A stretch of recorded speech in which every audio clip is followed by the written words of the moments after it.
The voice of sharing, Durian ASEAN. Hi, good morning. This is Durian ASEAN, the voice of discovery and sharing. Today in our top 10 ASEAN news, we are going to start off with Sabah by FMT. Borneo, another adoption is happening in Sabah right now, barely 24 hours after pirates robbed fishermen in the waters of Tanjung Labuan. A Chinese national is believed to have been kidnapped from a fish farm in Lahad Datu, Silam, Sabah. And also the news reports claim the gunman grabbed the Chinese national identified as Yang Zailin, who is a manager of Wonderful Terrace Sendirian Berhad, a company operating a fish farm in the area at about 2:45 a.m. on Tuesday. In fact, Muhammad Mante, Director General of Security in the east of Malaysia's Sabah state, identified the victim as a 34-year-old Yang Zailin who worked as a manager in the fish farm. And Malaysia's security forces engaged in a shootout with armed kidnappers, but the gunman managed to escape in a boat with Yang. In fact, the police said we exchanged guns, but the criminals from the southern Philippines managed to escape into international waters. Muhammad, in fact, said the incident happened early Tuesday near Lahad Datu on the eastern side of Sabah, facing the southern Philippines. Is in fact, it has been happening again for now. And Yong Tek Lee, former chief minister of Sabah, blasted security forces for their failure to secure the area and warned that it will hurt Malaysia-China relations. I mean, this is something as being pointed out earlier in our news discussion is what is, the security control or border patrol at the area of Sabah. I mean, it seems so that abduction is happening in a monthly basis. Like last month, we already have an abduction or kidnapping case in a hotel in Sampurna, also involving Chinese nationals. And the interesting part is why it involves Chinese national lately. For the security forces, Yong Tek Lee, in fact, said that it is a huge embarrassment to our security machinery as it happened very deep inside Malaysia's territorial waters. The damage in Malaysia-China ties will be compounded further. Another question that we need to raise is the southern Philippines is not. Although it's close to Malaysia, but it's not really that close, and the waters there should be easily patrolled by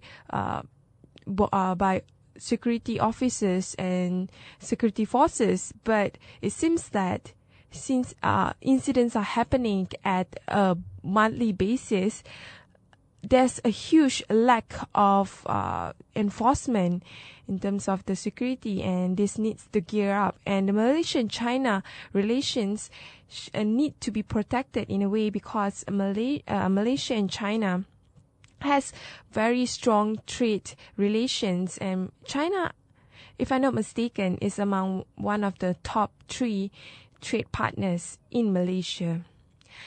Second, we like to go back to Malaysia as well. Now, is about the Home Ministry. The AP Member of Parliament blasted say that how is the translated Darwin book, which is the origin of species, a danger to Malays? It was reported on a major newspaper, and we quoted the Malay Mail online. The Home Ministry actions in banning some of the books translated in the national language, including Charles Darwin, Origins of Species, smack of intellectual persecutions. It was said by the AP lawmaker Zairil K. Johari. In fact, the Zarikia Johari, which is also a Bukit Bendera Member of Parliament, questioned if the government has a deliberate policy to keep Malays in the dark, observing that the bans under the Printing Press and Publications Act 1982 affected only translated works. And the translated Darwin book in Malay is titled Asal Usul Species, was banned because, as told by the ministry, the Home Ministry, as it endangers public harmony, where it depicts of the origins and creations of species that go against Islamic teachings and is in contravention of the Islamic materials censorship guidelines, as well as the beliefs of the Ahli Sunnah wal Jama'ah. Is that so?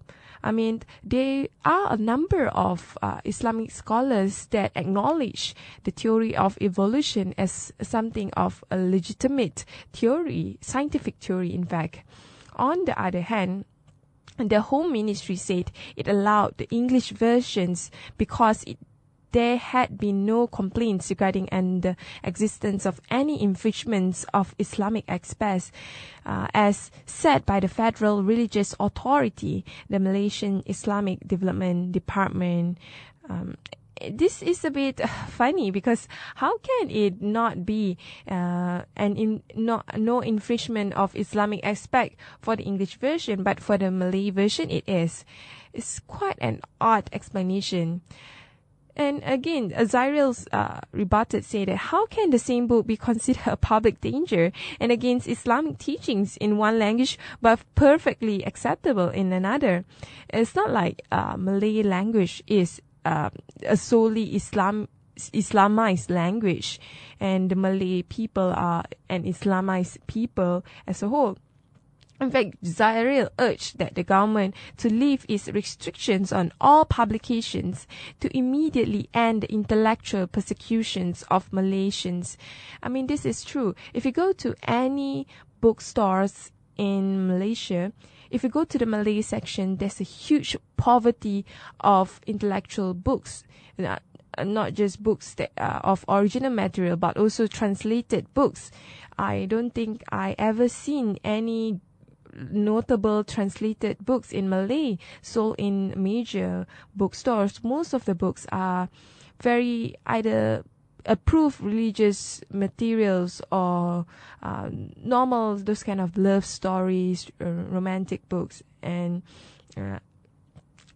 other general books, but not the intellectual inclined materials that you can find in major bookstores. So it shows that a lot of the translated books in Malay are actually not those kind of books that are critical, and one of it would be the Darwin's Asal Usul Species, or in English, The Origins of Species, and it's a very critical scientific piece, and I think a lot of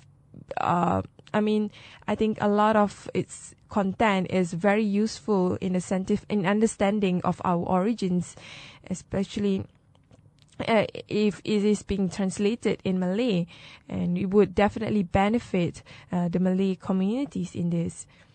Next off, also focusing on Malaysia, we go back again to Lahad Datu. So the Lahad Datu gunmen flee to southern Philippines after kidnapping Chinese national. This is actually a follow-up of the earlier news, which the gunmen military fatigue holding a fish farm manager from China, as what I mentioned, Yang Zailin, 34-year-old from Guangzhou. He has fled to southern Philippines after firing shots at pursuing Malaysian security forces. And on April, as I said earlier, this is not something new. It seems to be happening on a monthly basis. In fact, last month, on April 2, Chinese tourist Gao Huayuan, 29 years old, and resort worker Marcin Darawan, 40-year-old, was snatched from the Singamata Reef Resort. Next off, we fly all the way to Vietnam to talk about Vietnam's escalates dispute with China over oil rig. is reported by the ABC News. Vietnam warned China on Tuesday that it would take all necessary measures to defend its interests in the South China Sea if Beijing does not remove a large oil rig from the waters claimed by both countries. The remark represent an escalation of the disputes in one of the Asia's most volatile regions, which is Southeast Asia. China's stationing of the oil rig over the weekend is widely seen as one of the most provocative steps in a gradual campaign of asserting its sovereignty in the South China Sea. As you may know, besides Vietnam, even in Philippines, it has been quite offensive in terms of trying to claim its share at the South China Sea, and China's assertiveness along with its growing military and economic might is alarming Vietnam, the Philippines and other countries in the region that also claim parts of the oil and gas rich waters.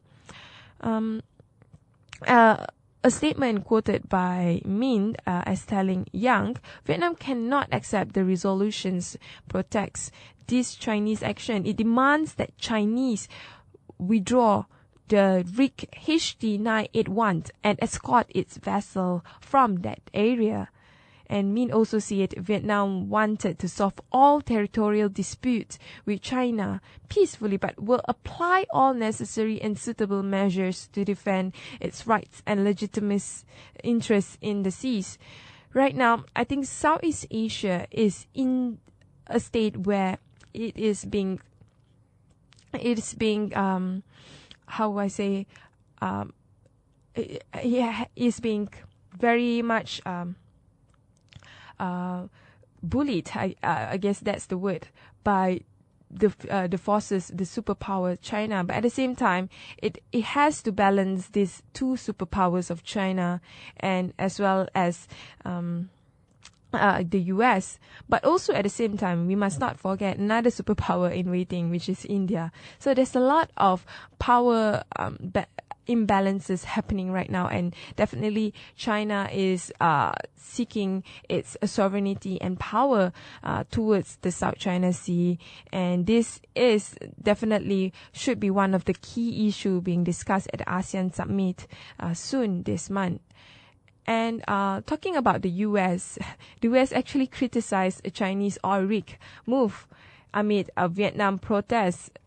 And as reported by Reuters, the United States on Tuesday sharply criticized the movement of a huge Chinese oil rig that Vietnam says has entered its waters, and the latest shows of Vietnam growing assertiveness to raise alarm among smaller countries in this region, and made its Vietnam and Philippines, and also the rest of Southeast Asian countries. And the Vietnamese accusation came days after the U.S. President Barack Obama visited Asia to underline the commitment to allies there, including Japan and the Philippines, who are themselves locked in territorial disputes with China. In fact, in Washington, U.S. State Department spokeswoman Jen Psaki told reporters, she said, given the recent history of tensions in the South China Sea, China's decision to operate its oil rig in disputed waters is provocative and unhelpful to the maintenance of peace and stability in this region. In fact, the Assistant U.S. Secretary of State of East Asia and Pacific Affairs, Daniel Russell, said the United Nations was looking into the matters but urged cautious over all sides. In fact, it seems that China's claims almost all or the entire oil and gas rich South China Sea, rejecting rival claims to parts of it from Vietnam, the Philippines, Taiwan, Malaysia, and Brunei. It also has a separate maritime dispute with Japan. In this case, we have to move on to LA Times, talking about the region of Southeast Asia. We have to talk about Brunei, and celebrities in Hollywood are boycotting major boycott Brunei-owned hotels over such laws as death by stoning, especially stoning of gays. Celebrities such as Jay Leno, Ellen DeGeneres, and others are backing boycotts of the Beverly Hills Hotel and Hotel Bel Air because of new laws targeting gays and women in the Southeast Asia Sultanate of Brunei. Brunei last week, the government, or in actual essence, the monarchy,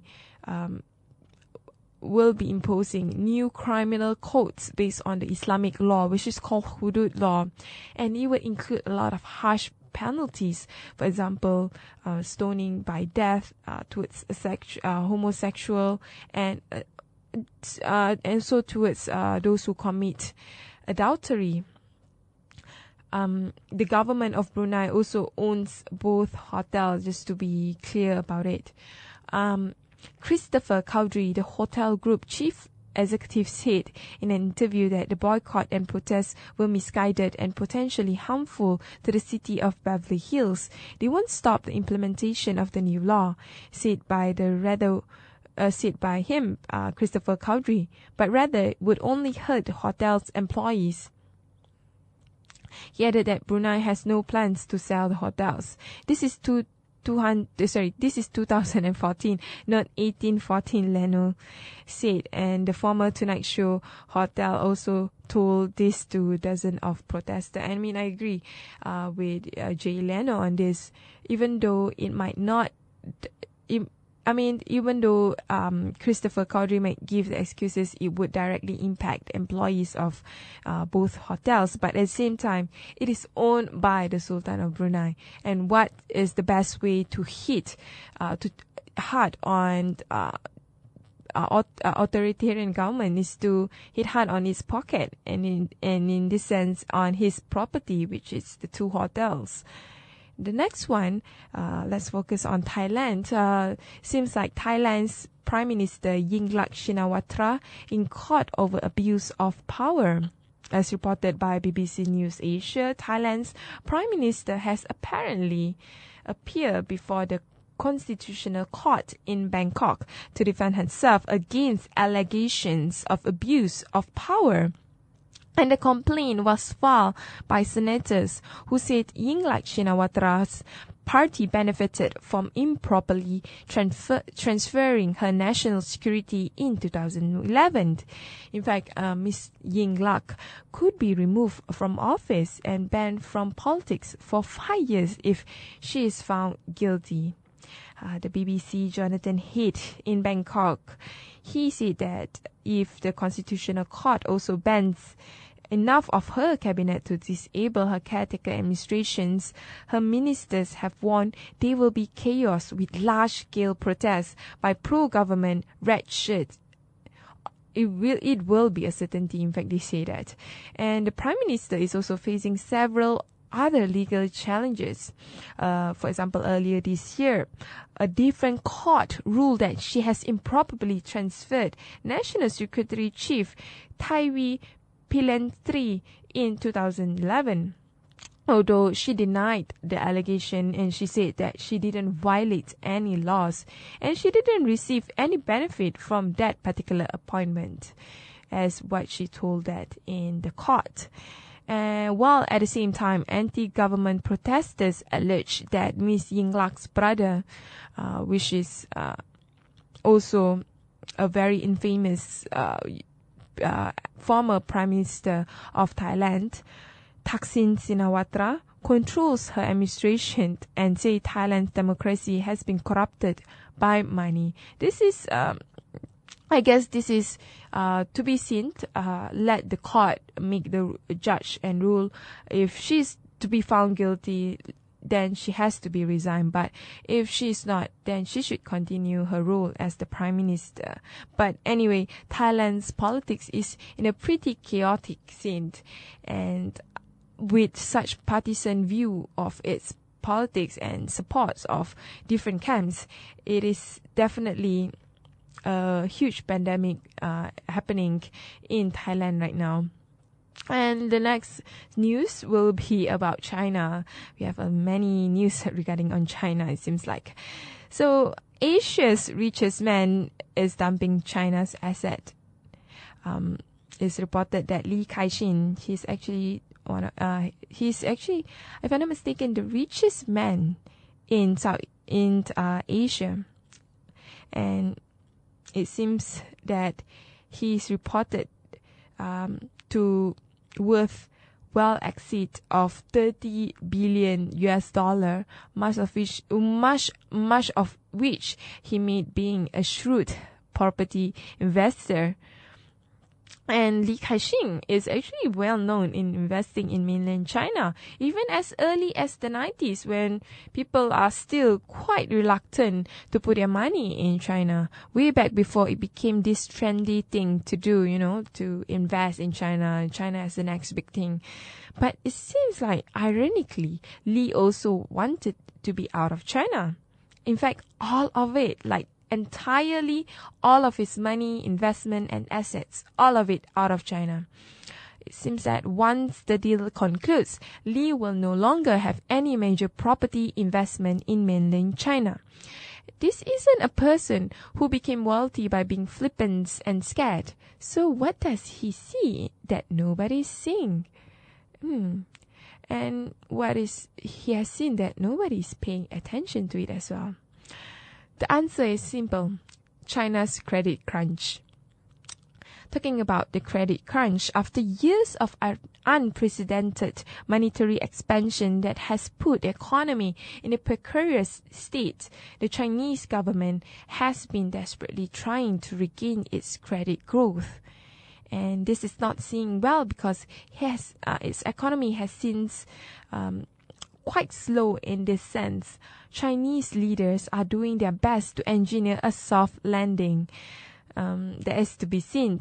If they are successful, the world will only see major drops in global growth, stocks, property and commodity prices, because a lot of countries relies on Chinese market as well. And if they fail, the spillover could become major pandemic. It could be it can be a major global recession again. Who knows? But I guess we can trust Li Kai-shing on this. It seems so. And the last news of today is a bit cheerful news. A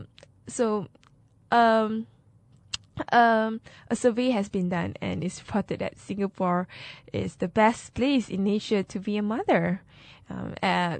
For the second straight year, reported by Channel News Asia, Singapore has been named the best place in Asia to be mother. Save the Children, a non-governmental organization that promotes children's rights, has been the one who conducted the survey. And the Republic of Singapore came at 15 positions ahead of all Asian counterparts, including Japan's at the 32nd spot, South Korea 30th spot, and Malaysia had a way back 68th spot. Between 15 and 68, there's a huge gap there. And the report also shows that maternal and child mortality can be dramatically cut when efforts are made to improve services for mothers and children. For example, in Singapore, lifetime risk of maternal mortality has been cut by 80%, and child mortality decreased by 25%.